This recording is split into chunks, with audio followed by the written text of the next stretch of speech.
오늘 6주차 구약 우리 6번째 시간 함께 나누는데요. 오늘은 성막 만들기와 그리고 레위기 말씀을 우리가 어떻게 읽을 것인가에 대해서 함께 나누고자 합니다.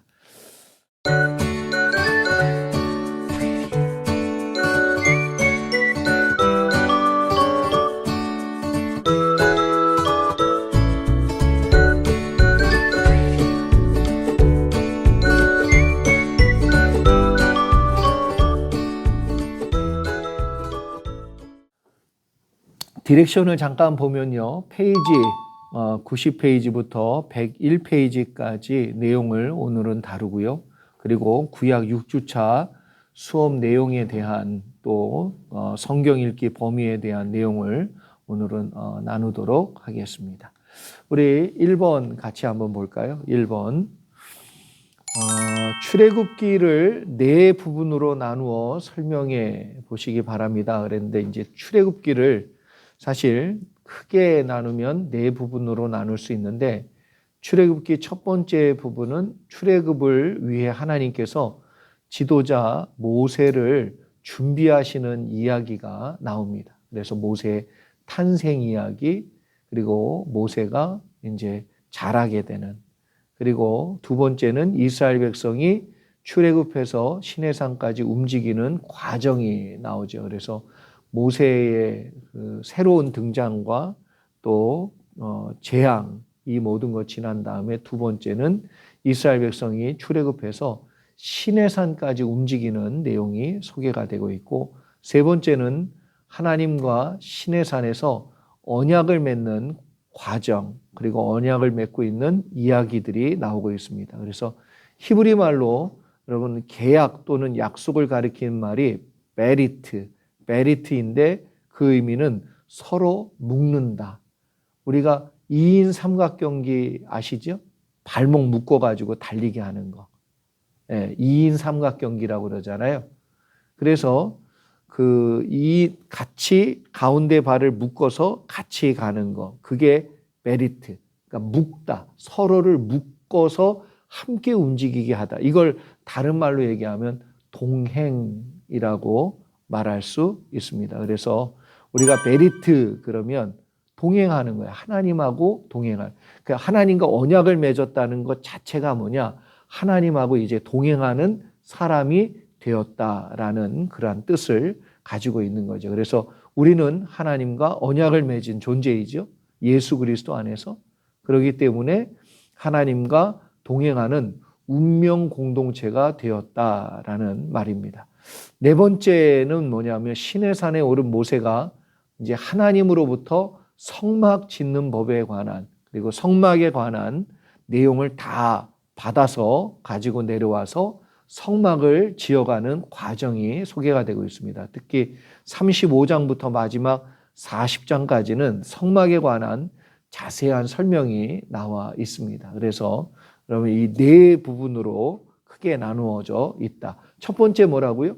모세의 이야기. 두 번째는 출애굽의 과정 이야기. 그래서 시내산까지.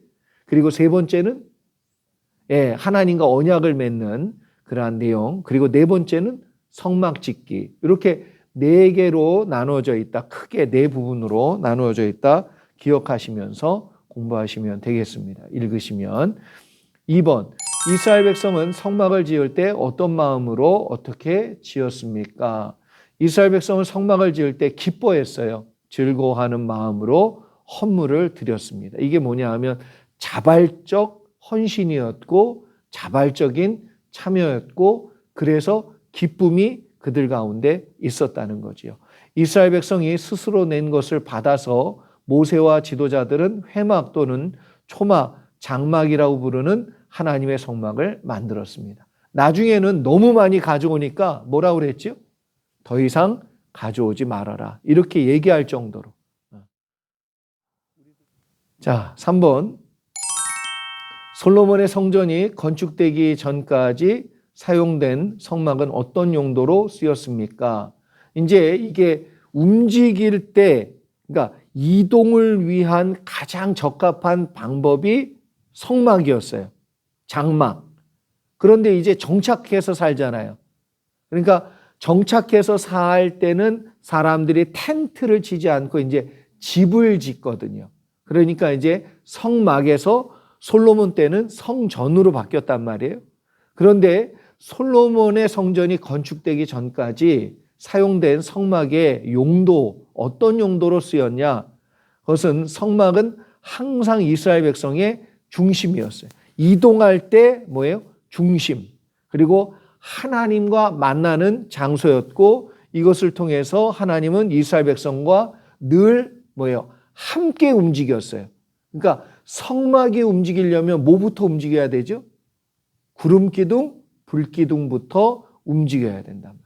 이게 이제 움직이기 시작하면 성막을 거두었어. 거두어가지고 그걸 어떻게 했죠? 따라갔어요. 그걸 다 이제 거두어서 메고 따라갔어요.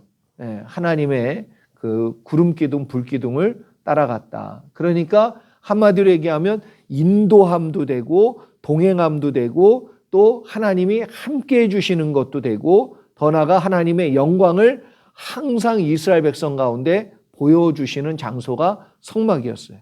그러니까 성막과 구름 기둥, 불 기둥은 함께 뭐예요? 연결되어 있었단 말이에요.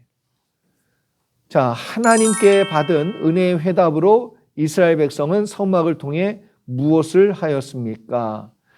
이것에 화답하여서 이스라엘 백성도 절기 때마다 하나님 앞에 나와 뭐예요? 얼굴을 보이며 하나님께서 살피시고 인도해 주시고 보호해 주심을 인정하고 성막에서 하나님께 영광의 제사를 드렸다. 그래서 하나님께서 우리에게 은혜 베풀어 주신 것에 화답하여, 그래서 화답해서 하나님 앞에 뭐예요? 감사제, 화목제 이런 이제 제사를 하나님 앞에 올려 드렸다는 거죠.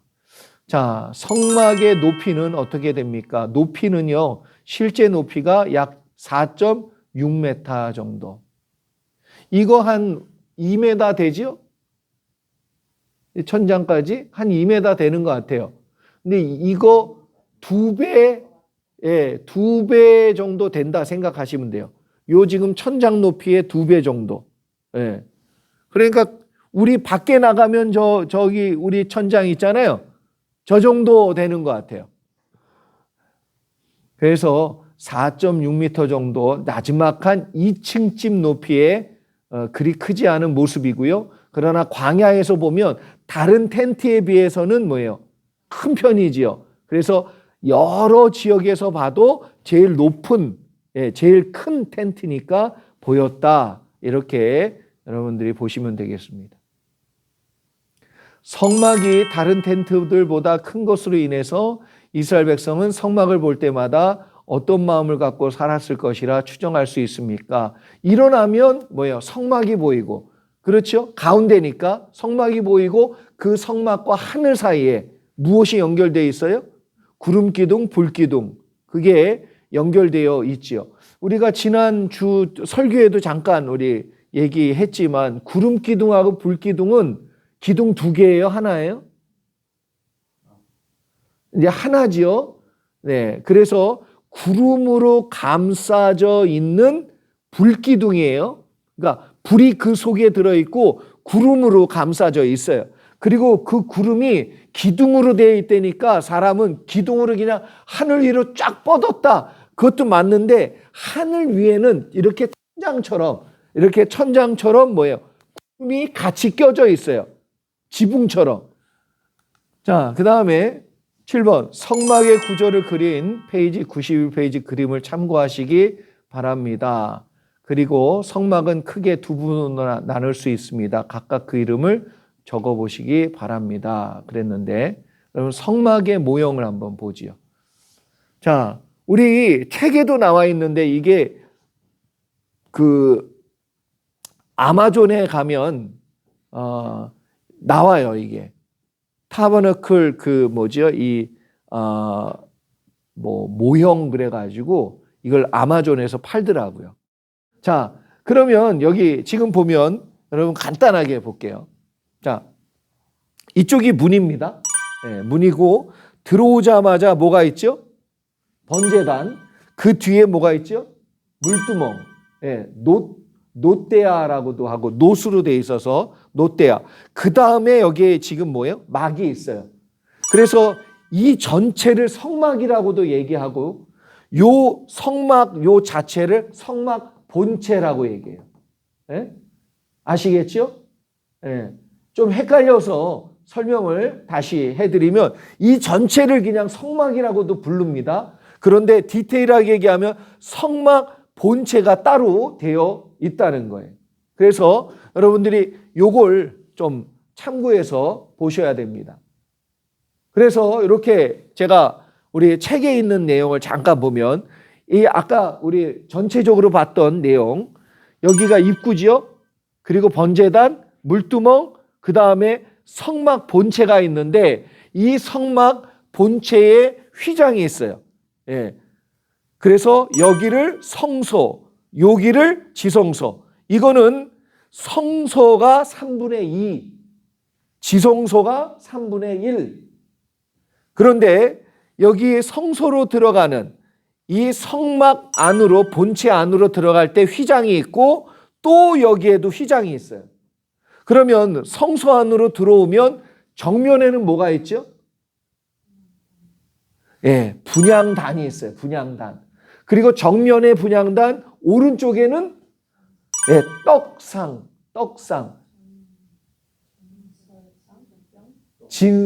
진설병. 예. 그래서 떡상, 이 떡상이 뭐냐면 이 그 빵 있잖아요. 무교병을 놔둔단 말이에요. 예. 몇 개를 놔두죠? 예, 12장을 놔둬, 12장을. 나중에 이거 누가 먹죠? 다윗이 배고파서 먹었어요. 뭐? 네네네. 그리고 또 여기 왼쪽에는 뭐가 있냐면 등잔. 7 촛대가 된 등잔이 있어요. 그리고 요거를 지나서 들어가면 그 다음에 뭐가 있죠?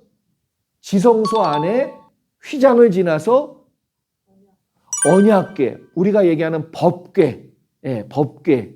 여기에 이제 모세 돌판이 들어있다 해서 법궤라고도 얘기하고 여기서 이제 하나님과 언약이 맺어지니까 언약궤, 예, 그렇게도 얘기합니다. 그래서 구조는 이렇게 되어 있습니다. 그래서 성막의 구조 그러면 사실 성막과 성막들 이렇게 되어 있고 성막 본체는 성소와 지성소로 되어 있다. 자, 8번. 자, 성막의 본체는 두 가지로 나눌 수 있다. 우리가 이미 얘기했지만 다시 한번 보면 성막의 본체는 성소와 지성소로 나뉘어져 있습니다. 그리고 9번 안뜰 안에, 그래서 안에 뜰로 들어오면 그 안에는 첫 번째 뭐가 있다? 번제단. 두 번째는 물두멍이 있다. 네. 그리고 10번 성소 안에, 그래서 성소로 이제 들어올 때 그 막을 지나서 딱 들어오면 정면에 있는 거 물건 세 가지. 첫 번째 중앙에 분향단, 오른쪽에 떡상, 그리고 왼쪽에 금촛대 7개. 자, 11번 지성소 안에 있는 한 가지 물건. 지성소 안에는 언약궤가 있다고 그랬죠? 지성소 안에는 언약궤만 있습니다. 언약궤는 무슨 나무로 만들었어요?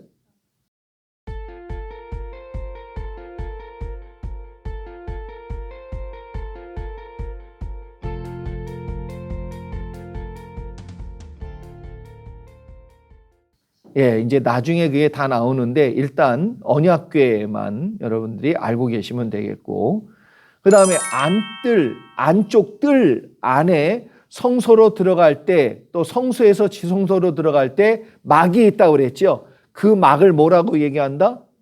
휘장. 그래서 예수님이 돌아가실 때, 그러니까 십자가에서 죽으실 때 휘장이 위에서 아래로 찢어졌다 했을 때 그 휘장은 지성소로 들어갈 때의 휘장이에요. 네, 여러분들이 잘 알고 계시면 좋겠고요. 성막 전체 크기가 어떻게 되는지 설명해 보세요. 전체 성막의 길이 45.6m, 그래서 100규빗, 이 폭이 22.8m, 50규빗. 그러니까 우리가 알고 있는 축구장 절반 사이즈 정도다 이렇게 생각하시면 돼요. 예. 그 풀코트 테니스 코트보다 조금 더 커요. You know? 예. 그 테니스 경기장 전체 라인 그어진 거 말고 그 경기장 전체 그 정도보다 좀 커요. 예. 자, 동쪽 문 반대편에 있는 성소와 지성소를 합친 길이는 13.95m, 30규빗이고 폭은 4.65m, 10규빗. 성소의 길이는 9.3m, 20규빗. 지성소의 길이는 4.65m, 10규빗입니다. 자, 성막 전체를 두르고 있는 휘장. 어떤 역할을 했죠? 예, 여기 지금 보이죠? 지금 여기 이렇게 두르고 있는, 삥 두르고 있는 이게 뭐였다? 벽 같은, 예, 그리고 이것도, 예, 벽 같은 내용을 다, 예, 하고 있는 거죠. 벽의 역할을 하고 있습니다. 휘장도. 자, 성막 전체를 두르고 있는 휘장은 벽의 역할을 했는데 그 사이사이에 은으로 만든 갈고리가 달린 청동기둥을 세워서 뭐예요? 사용했습니다. 자, 동쪽 출입구는 크기가 어떻게 된다고요? 여기 지금 동쪽 출입구 넓이는 20규빗, 9.3m, 푸른색, 주홍색 계열의 다양한 색을 입힌 휘장으로 장식이 되어 있어요. 그래서 지금 앞에 보면 여기 그 전에 이제 내용을 하나 보면, 자, 저 앞에 보면 휘장이 뭔가 무늬가 새겨져 있죠? 네네. 그래서 길이는 넓이가 20규빗, 9.3m. 이쪽이 동쪽입니다. 해가 이쪽으로 이제 뜨는 거예요. 자, 그 다음에 출입구를 지나 제일 먼저 만나는 곳은 뭐였다? 예, 번제단, 청동으로 만들었어요. 청동으로. 혹시 이게 보이십니까? 여기 지금 경사면이 있어서 여기로 이렇게 올라가 가지고 이 위에서 이제 이 아래에서는 불을 떼고, 예, 그 철판 구이 같은 거 아니에요. 석쇠. 그러니까 이 아래로 뭐예요? 이렇게, 예, 불꽃이 올라와 가지고, 예, 할 수 있는, 예, 불판 같은 게 되어 있는 거죠. 불길이 올라와야 되니까. 근데 이 위로 이제 재물을 완전히 다 태웁니다. 번제라는 것이 뭐죠? 번제라는 게 재물을 태워서 드리는 제사를 얘기합니다.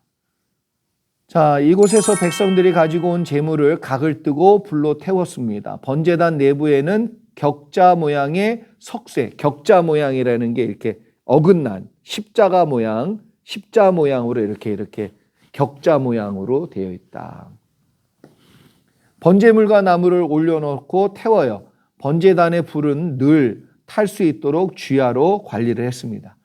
자, 번제단의 영적인 의미는 무엇이냐? 번제단의 영적인 의미는 하나님 앞에 나올 때 우리의 죄와 허물과 육신의 생각과 소욕이 좌우의 날선 검과 같은 주님의 말씀으로 각이 떠지고 내 속에 죄가 드러날 때 뭐예요? 자백하는 거예요. 자백하고 그 모든 죄를 성령의 불로 태우는 것을 의미합니다. 그래야 어디 앞으로 나아갈 수 있어요? 그러니까 번제단을 지나 성소로 들어가잖아요. 예. 그러니까 여러분 이 번제단의 영적인 의미를 잘 기억하시고 예배에 하나님의 임재 안으로 들어가길 원하면 이걸 꼭 해야 돼. 이런 마음으로. 예. 19번 번제단과 성소 사이에 있는 물건은 무엇입니까? 뭐지요? 물두멍. 예.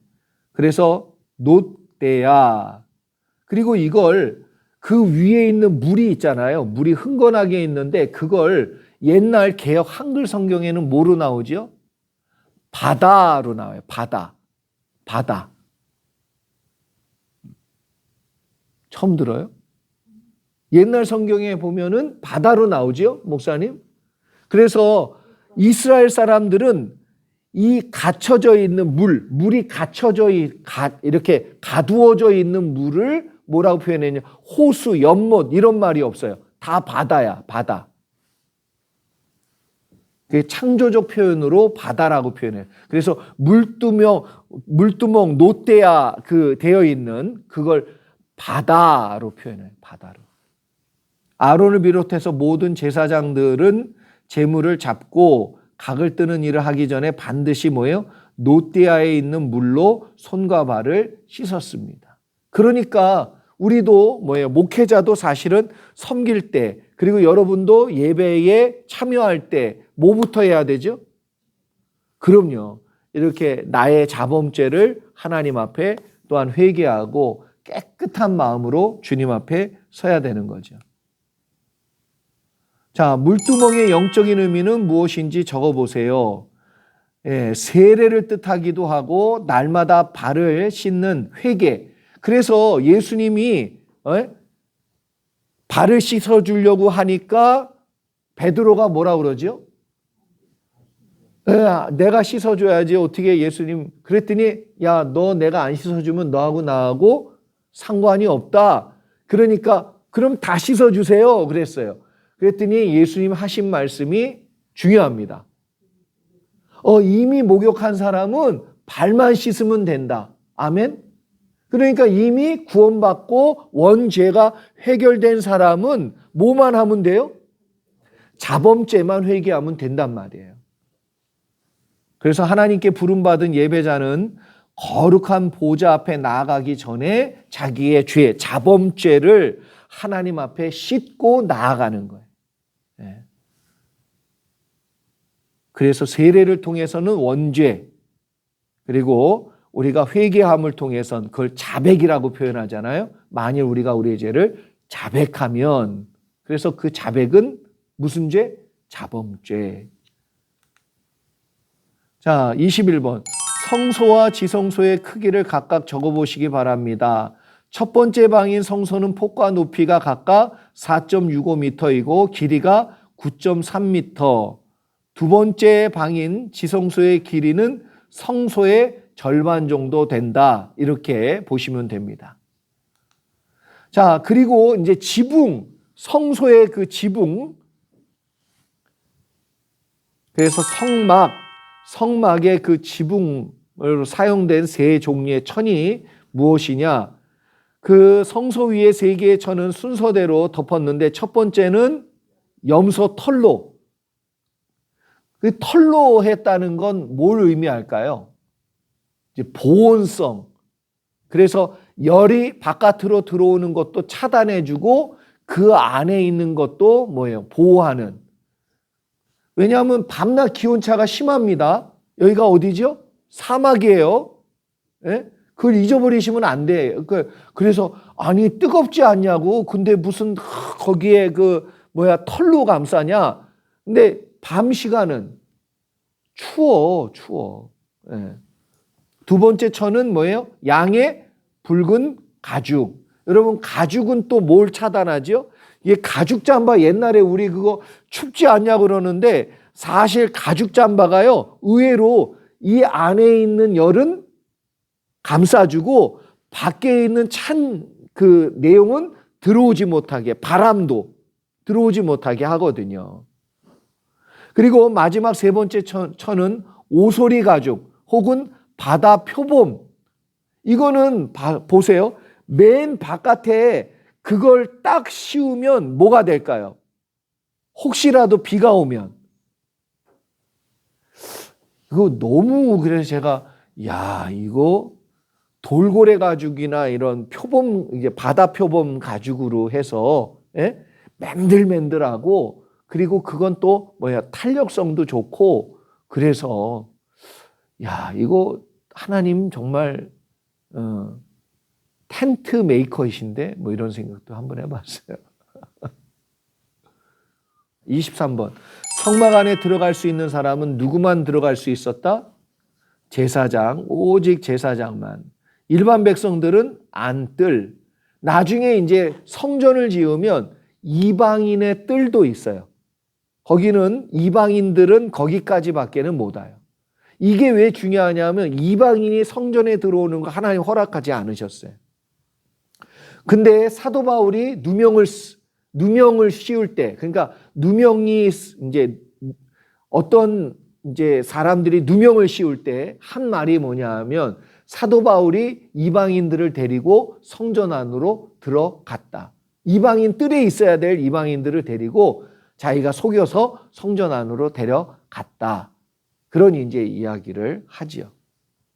24번. 성소 안에 있는 분향단의 위치 어디죠? 여기 분향단 위치 보니까 정가운데. 네.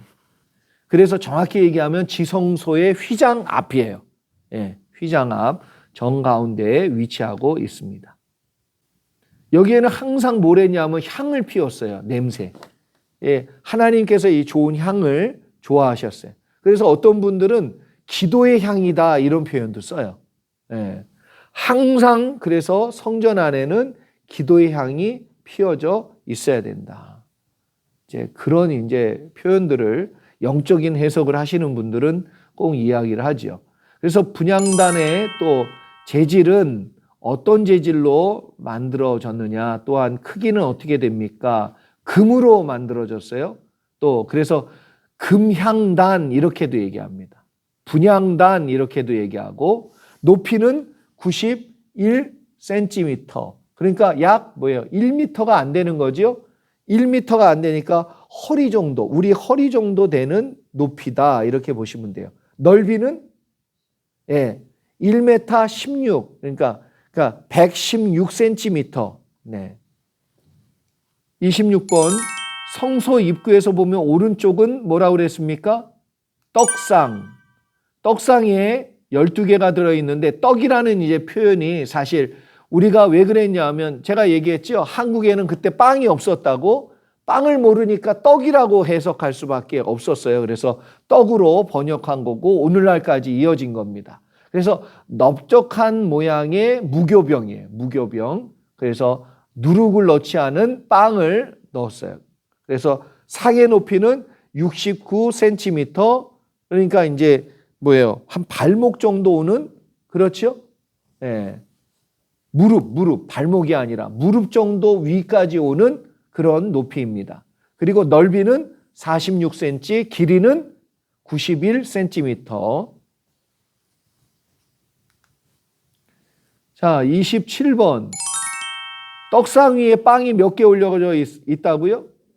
12개. 그건 12지파를 상징하는 내용입니다. 그래서 안식일마다 새로운 것으로 교체해서 하나님께 올려드렸습니다.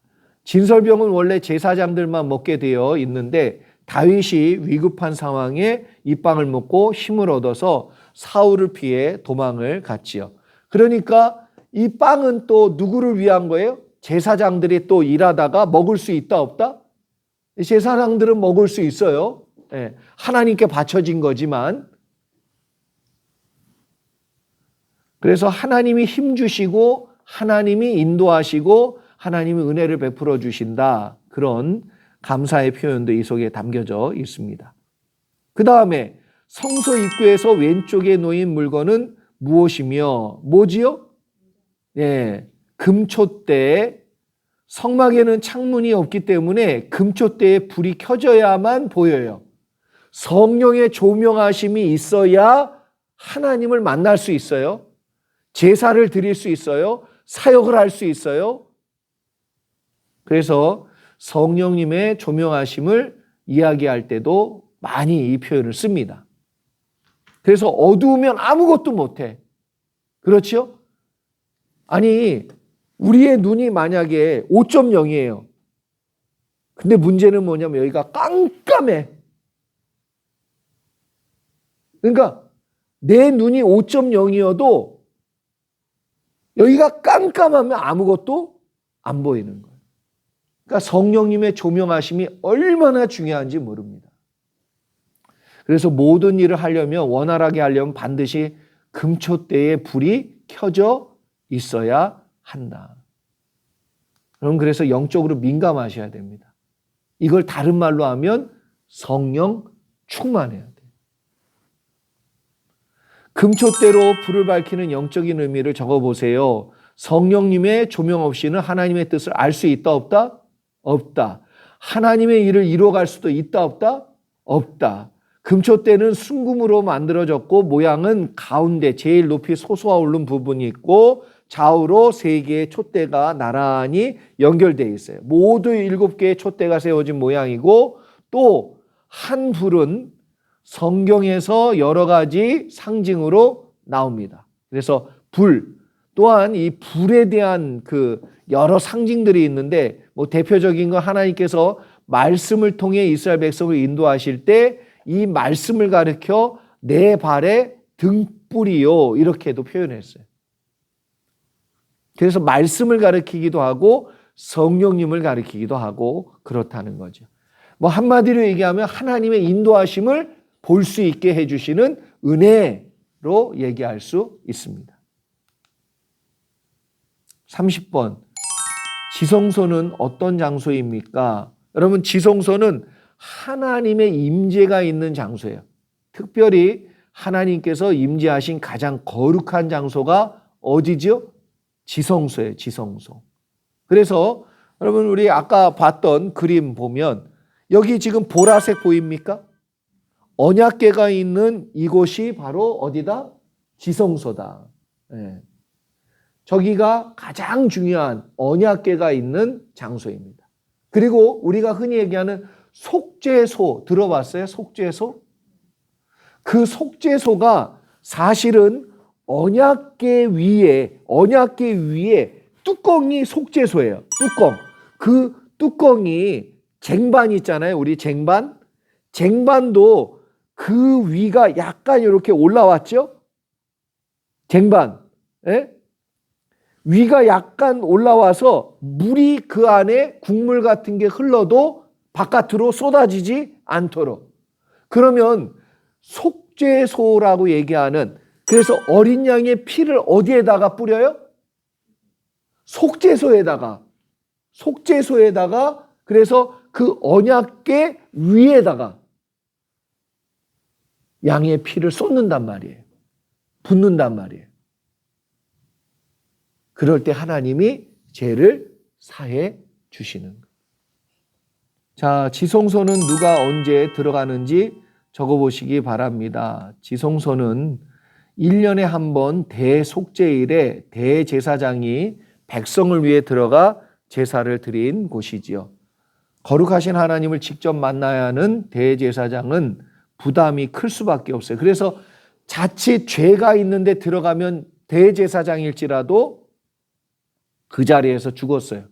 그러니까 대제사장이 들어갈 때 발목에다가 2가지 끈을 하나 묶고 또 하나는 방울을 달아요. 그래서 딸랑딸랑 소리가 나면 움직이고 살아서 뭐 하고 있는 거고, 아무 소리가 안 나, 혹은 철푸덕 소리만 나, 그러면 이미 돌아가신 거야.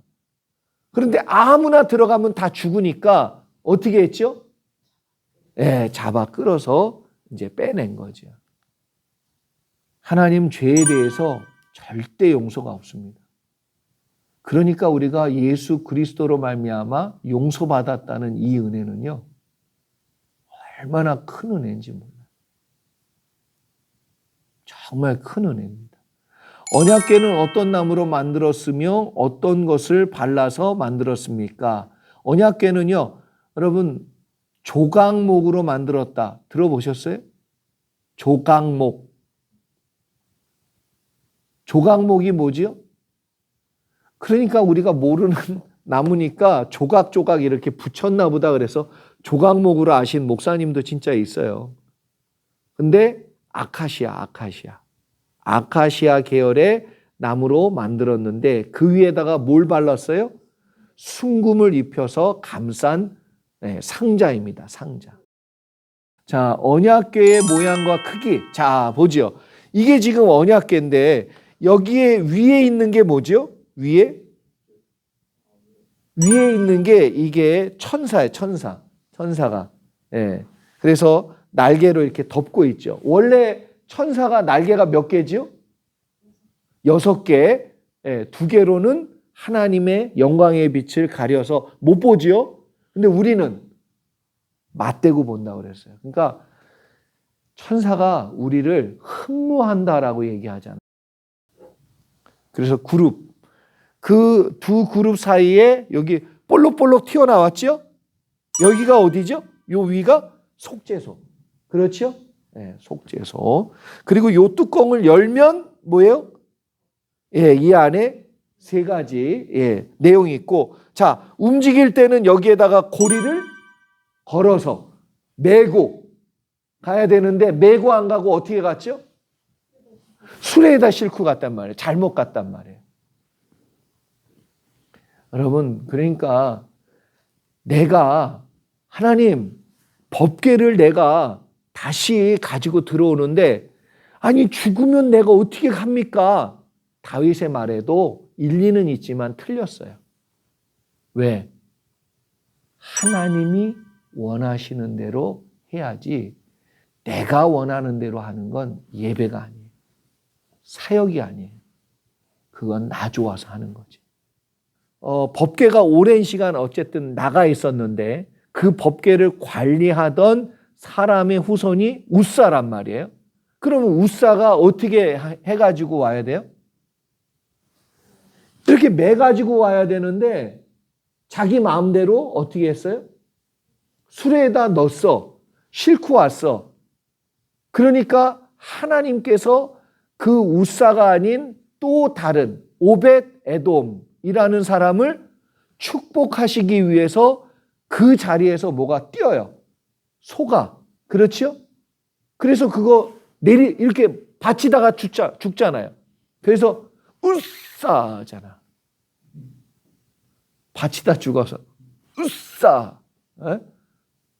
이건 기억하라고 하는 거예요. 그러니까 보세요. 웃사의 집에는 몇 년이 있었는데도 한 번도 그런 일이 없었는데 오벳 에돔의 집에는 3개월이 있었는데 모든 것에 다 복을 받았다 그랬어요. 왜? 오벳 에돔은 옮길 때 어떻게 옮겼다? 메고 옮겼어요. 그러니까 나중에 다윗이 오벳 에돔을 자기의 가까이에 두려고 하니까 오벳 에돔이 난 내 고향 지키겠습니다. 그리고 누굴 보내죠? 자기 자식들을 써달라고 보내요. 그러니까 정확한 방법으로 해야 돼. 내가 원하는 방법으로 뭐 열심히 아무짝에 소용없어요. 하나님이 원하시는 대로 해야 하나님이 기뻐하세요. 크게 해드리는 거, 뭐 많게 해드리는 거 다 소용없어. 우리도 교회 짓는 것도 하나님이 원하는 것만큼만 하면 돼. 자, 언약궤의 길이는 114cm, 1m 14cm, 폭은 69cm, 높이가 69cm. 뚜껑은 쟁반 같은 테두리가 있어서 대제사장이 피를 부을 때 옆으로 새어나오지 말도록 또 2그룹 천사 좌우에 세워진 모양을 하고 있습니다. 34번, 예수님께서 십자가의 사건으로 이루신 일이 무엇인지 적어보시기 바랍니다. 성막은 성소와 지성소로 나누어져 있는데 그 중간에 휘장을 갈라놨어요. 그러니까 이제는 누구든지 예수님의 이름을 힘입고 하나님 앞에 담대히 나아갈 수가 있는 거예요. 그래서 하나님과 인간 사이에 막힌 담을 허물었습니다. 그래서 이제 우리는 예수님의 피를 의지하여 지성소에 들어갈 담력과 특권을 얻게 된 거지요. 언약궤 안에 들어있는 물건 3가지. 첫 번째는 모세의 십계명, 그것이 적힌 2돌판. 2번째는 만나가 담긴 항아리. 3번째는 아론의 싹이 난 지팡이. 이것의 영적인 의미는 뭐지요? 돌판 2개는 하나님께서 주시는 약속, 그리고 약속을 주시고 그것을 이루실 하나님을 믿으라는 것인데, 만나가 담긴 항아리는 일용할 양식, 공급, 하나님의 공급하심. 그리고 세 번째, 아론의 쌍난 지팡이는 여호와께서 우리의 목자가 되어 주시고 인도해 주신다는 의미. 그래서 하나님의 약속, 하나님의 공급, 하나님의 인도하심. 자, 이게 여러분 출애굽 내내 나온 내용이에요. 예? 언약, 그리고 공급, 만나와 메추라기와 물, 반석에서 물을 내셔서, 그렇죠? 그리고 인도하심은 뭐지요? 구름 기둥, 불 기둥. 자, 36번. 레위기가 읽기 어려운 이유는 뭐지요? 이게 우리와 상관이 없는 이스라엘 백성과 언약을 맺은 내용이기도 하고, 솔직히 이걸 보면 난해할 수밖에 없지요. 왜?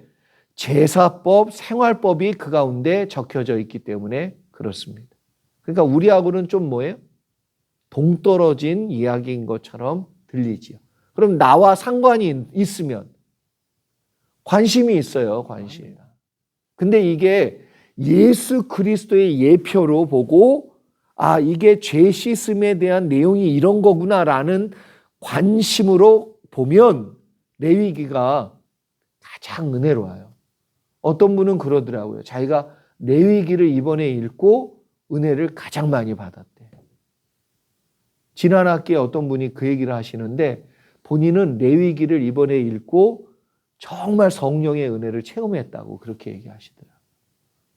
깜짝 놀랐어요. 근데 그게 맞는 게, 여러분, 회개해야 성령이 역사하세요. 그런데 이분이 이걸 깨닫고 회개하고 기도하는데 성령의 뜨거움을 역사를 하심을 받았다는 거잖아요. 37번. 레위기의 시간과 공간 개념으로 어떤 장소와 어떤 때인지 적어보세요.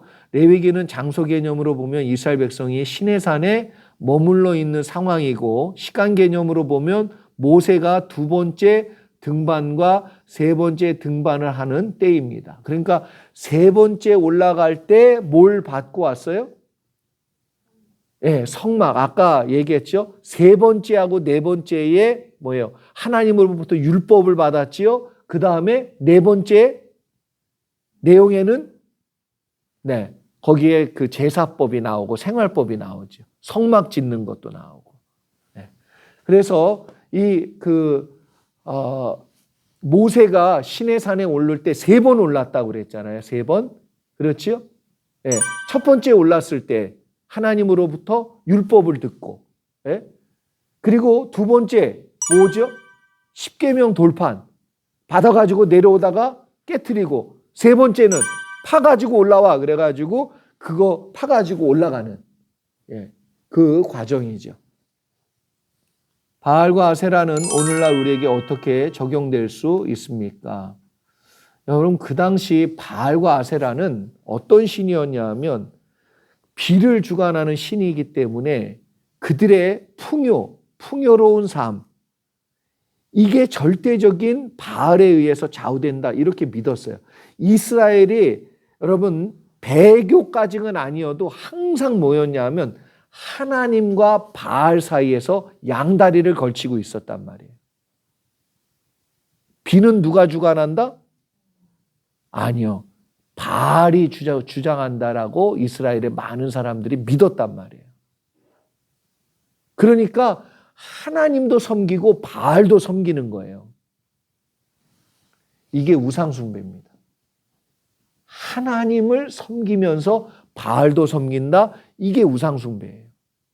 그래서 우리가 돈을 얘기할 때도 뭐라고 얘기하죠? 하나님과 물질을 겸하여 섬길 수 없느니라.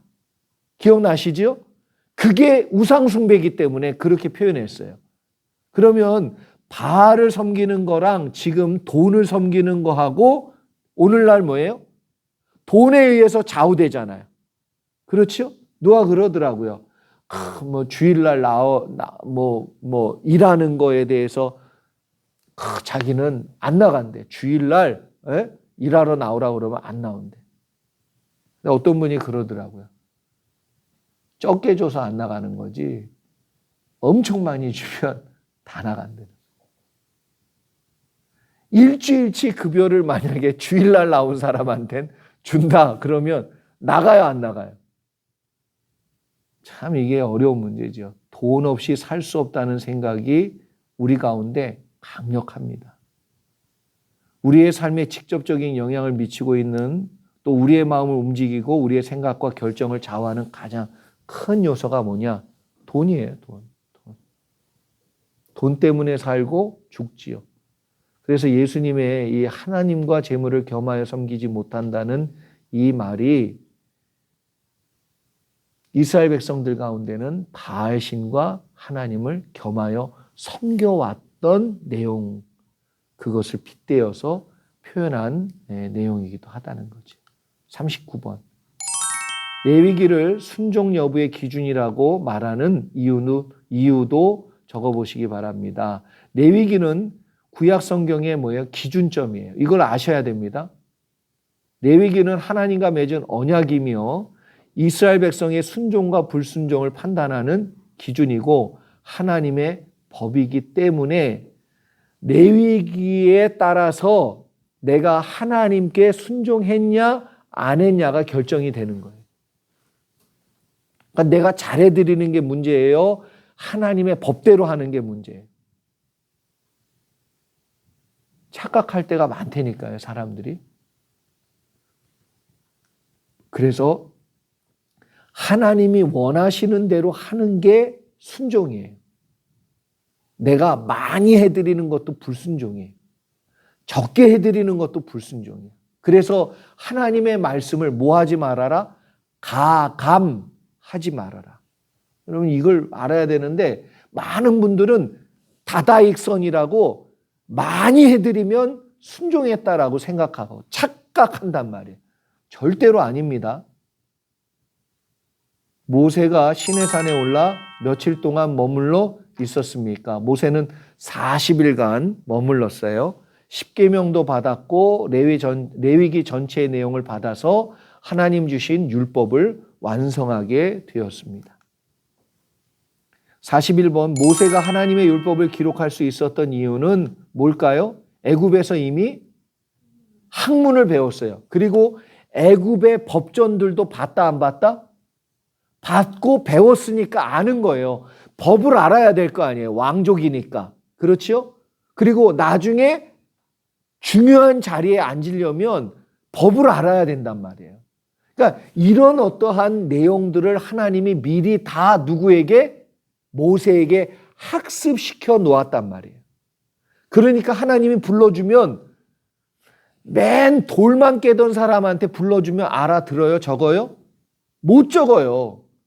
근데 모세는 공부했던 사람이고 법이 뭔지를 아는 사람이니까 기본적으로 첫 번째 1조 1항 그러면 알아. 그리고 건너뛰기 해야 돼. 그러니까 줄바꿈을 해야 되는 것도 알아. 그런데 한 번도 그런 거 안 해본 사람한테 1조 1항 그러면 네? 네? 그런단 말이에요.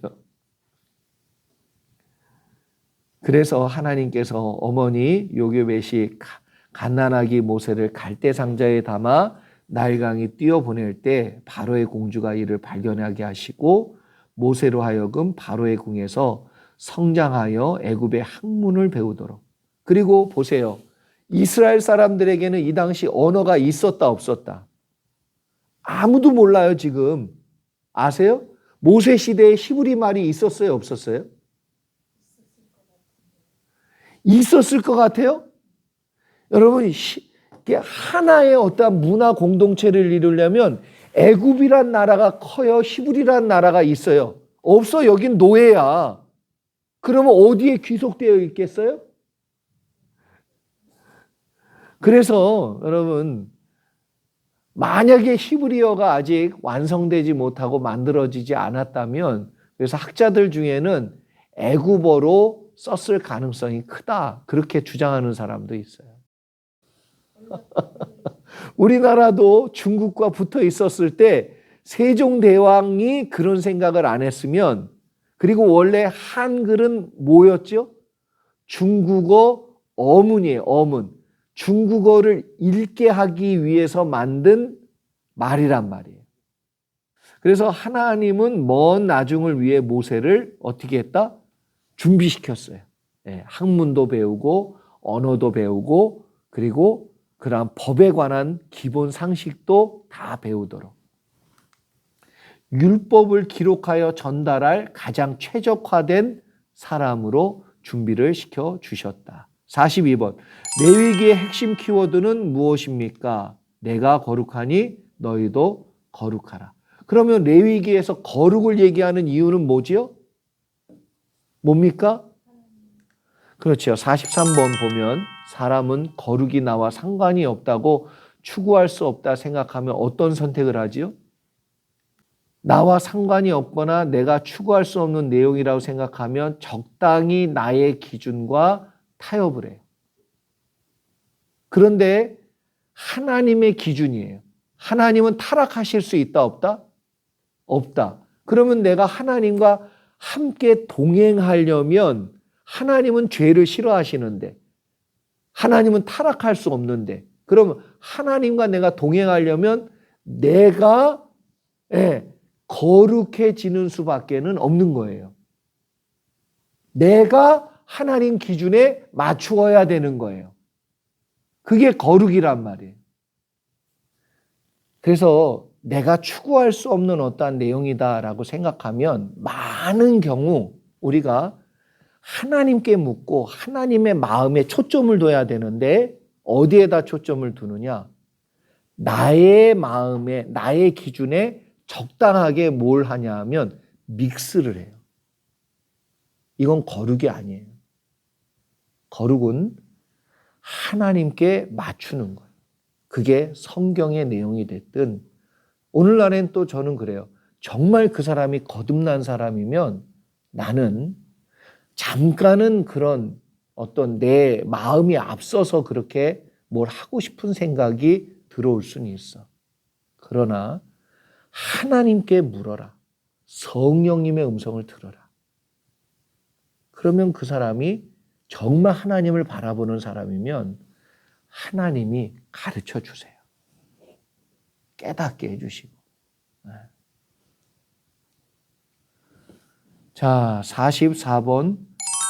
거룩이 선택의 내용이 아니라면 우리가 먼저 해야 될, 생각해야 될 내용은 뭐냐?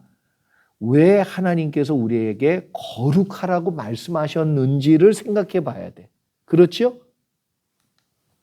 왜 그랬습니까? 거룩이란 수준이 아니라 무엇이라고요? 예, 조건이에요. 하나님과 동행하기 위한 최소한의 조건이에요, 조건.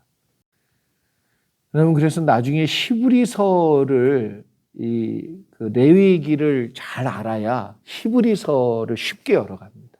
예, 이해가 잘 돼요. 그리고 예수님이 이런 거였구나. 그래서 저희 공부할 때 어떤 교수님은 아예 어떻게 했냐면 레위기를 가르치기 전에 히브리서를 한 주에 한 번씩 읽고 와서 레위기를 공부하게 했어요. 그게 왜 그러냐면 예수님과 관련이 있으니까 관심을 갖거든. 그래서 이제 되게 저는 좋은 인사이트를 많이 얻었는데 그래서 히브리서 말씀을 많이 읽고 차라리 레위기를 읽으면 더 연결이 잘 돼요. 네. 그런 내용이 있습니다. 그래서 하나님께서 말씀하신 거룩은 수준이 아니에요. 조건입니다. 율법은 무엇을 위한 조건이라고요? 그렇죠. 안 지키나 확인하고 검사하기 위한 기준이나 그런 내용이 아니에요. 우리로 하여금 하나님과 동행할 수 있는 거룩한 상태를 keep going 할 수 있도록 유지하기 위한 조건, 유지할 수 있는 방법으로 준 것이 율법이에요. 그러면 유지가 안 됐고 유지 못했어. 그래서 내가 죄를 졌어. 그러면 그 다음에 뭐가 있어요? 그래서 율법이라는 감당할 믿음을 주시든지 제사라는 제도를 통해서 회개하고 회복할 수 있는 피할 길을 주시든지 그래서 그때도 하나님은 은혜지만 구약도 은혜예요. 신약도 은혜지만 그래서 구약은 심판이라고 생각하는 분들이 많은데 그렇지가 않다. 하나님이 제사라는 제도를 여전히 유지함으로 인해서 감당할 믿음도 줬지만 피할 길도 주셨어요. 네.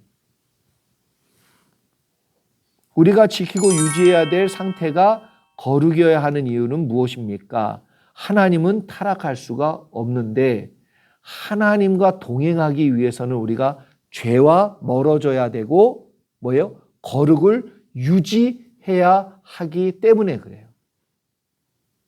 48번 거룩이 가지고 있는 또 다른 의미는 무엇입니까? 거룩은 또한 구별됨이라는 뜻을 가지고 있어요. 모두 있다고요?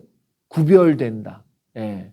뭐와 구별되죠? 죄와 구별되고 세상과 구별되고 육신과 구별되고 나의 생각과 구별되는 거예요.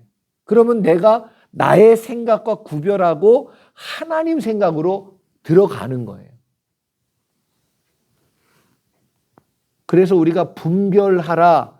그래서 이 세대를 본받지 말고 뭐예요? 하나님의 뜻이 무엇인지 분별하도록 하라 할 때 그 분별이 구별이에요. 구별. 49번 레위기 1장부터 7장까지는 무엇을 소개하고 있지요? 예, 제물의 종류와 제사의 방법을 소개하고 있습니다. 그리고 50번 제사 도표의 빈칸을 채워보시기 바랍니다. 그랬는데 여러분 보면 지금 번제 성경 구절 우리 보죠. 여기 지금 번제부터 보죠. 번제 완전히 태워서 드리는 거, 소제, 번제와 화목제와 함께 드려지는 거, 그건 곡식으로 드리는 거예요. 화목제는 하나님과의 관계성 회복을 위해서 하나님께 또 감사의 마음, 친교의 의미, 속죄제는 죄를 속하는 죄, 제사. 그러면 속건제는 남에게 뭔가 피해를 입혔어요. 그것도 죄거든요. 남에게 피해를 입히는 거. 그렇죠? 남을 다치게 했다. 그러면 눈에는 눈으로 갚아야 돼요. 그러니까 이런 어떠한 속건죄. 아니 오늘날 예수 믿은 사람들이 뭐예요? 아, 나 하나님 앞에 용서받았으니까 됐어. That's it. 이거는 진짜 뻔뻔한 거고 이러면 안 되거든요. 그런 그 사람은 하나님으로부터 용서받는 속죄죄는 드렸는데 속건죄는 안 드리는 거예요. 이러면 이건 제사가 잘못된 거란 말이에요. 하나님께 받아야 될 용서도 있지만 이웃에게 피해를 입혔으면 이웃에게도 용서를 반드시 구해야 된다, 구하지 말아야 된다. 구해야 된다예요. 미안하다고. 보상을 해야 된다, 안 해야 된다? 해야 돼요. 그래서 어떤 사람 뭐 옆차 이렇게 주차장에서 받고선 주님 용서해 주시옵소서. 이 사람을 축복해 주시옵소서. 제가 도망가겠습니다. 그러고 가. 용서 받았대. 아유, 주여. 자, 그래서 여러분 레위기를 보면 이제 번제, 소제, 화목제, 속건제, 속죄제, 속건제 이 제사의 방법은 5가지가 있고 종류를 보면 번제는 다 태워드리는, 그리고 소제는 곡식으로, 그리고 화목제는 소와 양 떼 중에서 흠이 없는 걸 골라서, 속죄제는 여러분 제사장은 무조건 소야. 그렇죠? 목사님, 제사장은 무조건 소로 드리잖아요. 속죄를 할 때 제사장은 제일 비싼 걸로 드려요. 왜 그럴까요? 그만큼 책임이 크기 때문에 그래요. 책임이. 그리고 가난한 사람은 뭘로 드려요? 고운 가루 10분지 1로 드려도 돼. 참 하나님이 너무 공평하시고 은혜와 자비가 있으신 분이세요. 죄를 사해 주는 건 뭐예요? 그 무게만큼 지웠대는 거예요. 무게만큼. 우리 흔히 알고 지은 죄, 모르고 지은 죄 다 나오잖아요. 네? 네. 그리고 속건죄는 타인에게 가해를 입혀서 배상하고 함께 하나님께 회개를 하는 겁니다. 그래서 물건과 사람 등 그것이 한 20%의 벌금으로 드렸다. 하나님께는 그 가치의 20% 정도를 하나님 앞엔 배상으로 드렸다는 거예요. 자, 그러면 이번에는 레위기 8장, 9장 내용을 적어보시기 바랍니다.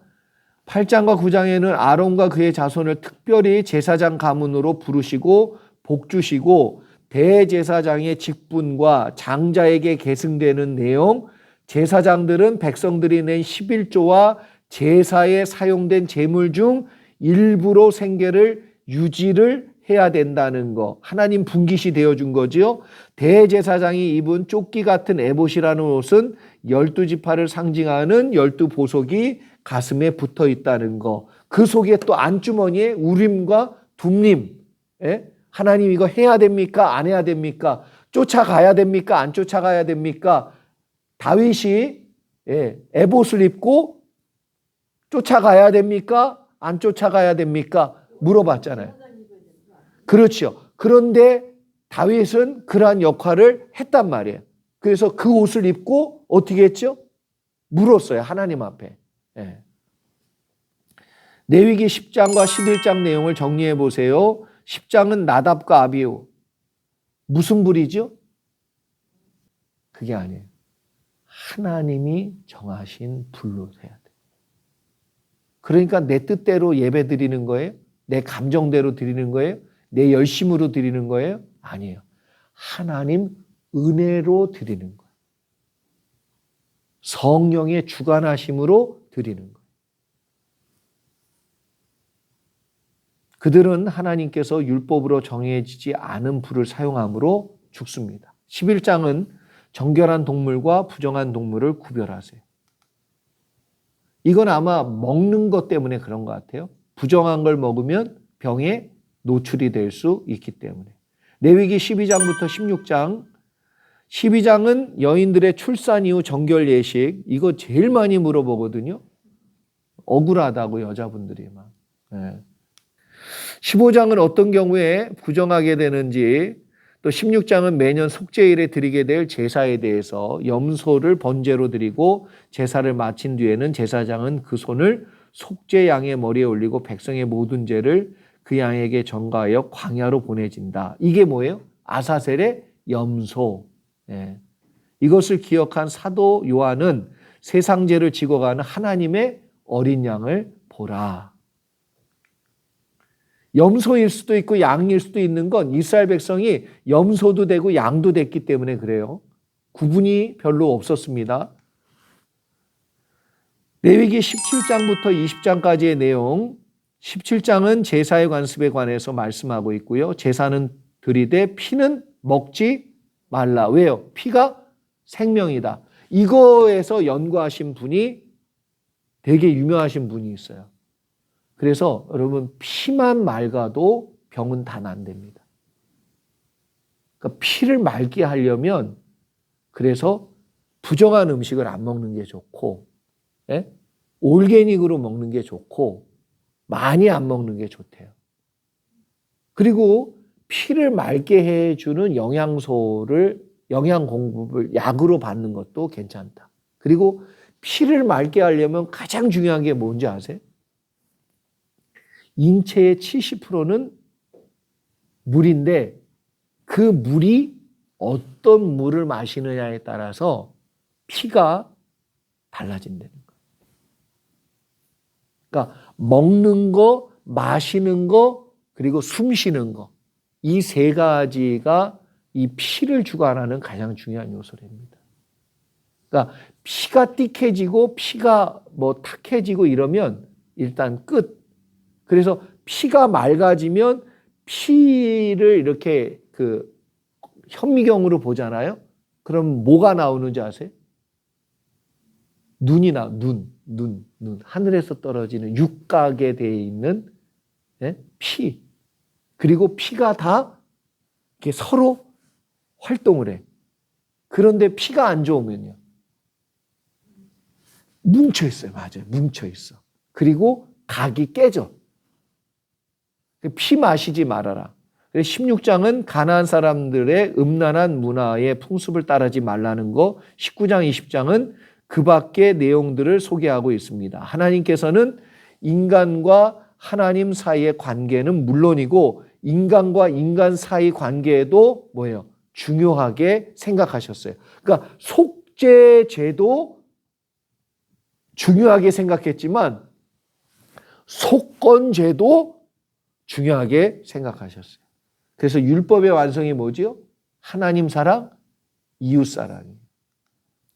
55번 레위기 21장과 22장 내용은 무엇입니까? 21장, 22장은 제사장과 제물에 관한 말씀이 들어져 있고요. 그리고 레위기 23장, 24장 내용은 절기에 대한 말씀, 또 성막에 관한 규례와 하나님을 모독하는 죄에 대해서 경고합니다. 그리고 레위기 25장부터 27장까지의 내용을 적어보시기 바랍니다. 그런데 25장은 안식년, 희년. 안식년은 뭐죠? 7번째 오는 해. 그러면 6년이 지나고 7년째가 안식년이에요. 7년 지나고 안식년이 아니고 6년이 지나고 7년째 되는 그 첫 달부터 마지막 달까지가 안식년. 그리고 이 안식년이 77에 49 지나고 그 다음 해는 뭐예요? 50번째 되는 해가 희년이에요. 희년.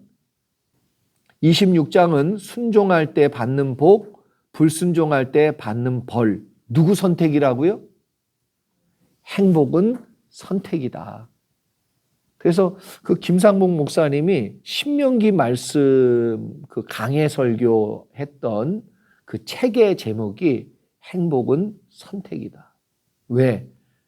내가 구원받는 건 하나님의 선택이지만 복을 받느냐 아니면 벌을 받느냐 하는 것은 하나님의 말씀에 내가 순종을 선택할 거냐 불순종을 선택할 거냐 내 선택에 달려있다 이 얘기를 하는 거예요. 마지막 27장은 서원하는 일과 하나님하고 약속하는 거죠. 개인적으로 서원하는 거 내가 하나님 종이 되겠습니다. 이런 서원 11조 문제의 규례가 담겨져 있습니다. 그리고 레위기에 나오는 7대 절기 도표 절기를 보면 이게 지금 여러분 보니까 6월절 뭐지요? 출애굽할 때 무교절 그렇죠? 이거 그 6월절 다음에 무교절 기간이에요.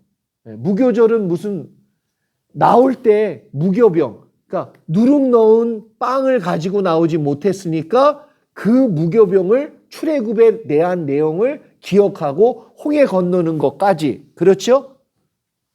그리고 초실절은요. 이게 여러분 홍해 건너고 새로운 삶을 시작하는데 초실절은 뭐냐면 첫 번째 결실을 얻은 때예요. 6월절이 지나고 초실절 때 무교절 이후에 뭐예요? 첫 번째 안식일 다음 날이 뭐예요? 초실절이야. 그래서 첫 번째 가나안 땅에 들어갈 때 6월절 무교절 지나고 그 다음에 들어가니까 첫 열매를 얻었어. 초실절. 그 다음에 77절은 뭐예요? 초실절로부터 77에 49. 이스라엘 사람들이 7을 좋아해요. 하나님도 7을 좋아하고. 그래서 77에 49 그리고 그 다음 날 50번째 되는 날이 오순절 77절 아시겠죠? 그 다음에 나팔절. 나팔절은 원래 종교력으로 얘기하면 이스라엘의 여기 유대력이 있어요. 유대력으로 보면 나팔절이 첫날, 새해 첫날 나팔을 불어요. 그래서 우상숭배로 십계명이 깨지자 죄를 용서받기 위해 이스라엘 백성이 회개하고 기도했던 날. 그리고 대속죄일은 언제죠? 그 나팔절 다음에 열흘 지나서 하나님께 이스라엘 백성 전체의 죄를 뭐예요? 회개한 날이에요. 대속죄일. 그 다음에 초막절, 십계명 말씀을 그 장막, 성막을 받은 짓기 위해서 자발적으로 헌물을 드렸던. 그리고 이건 또 무엇을 얘기하냐면 이스라엘 백성이 광야에서 초막을 짓고 살았을 때 그것을 기억하는 절기이기도 합니다.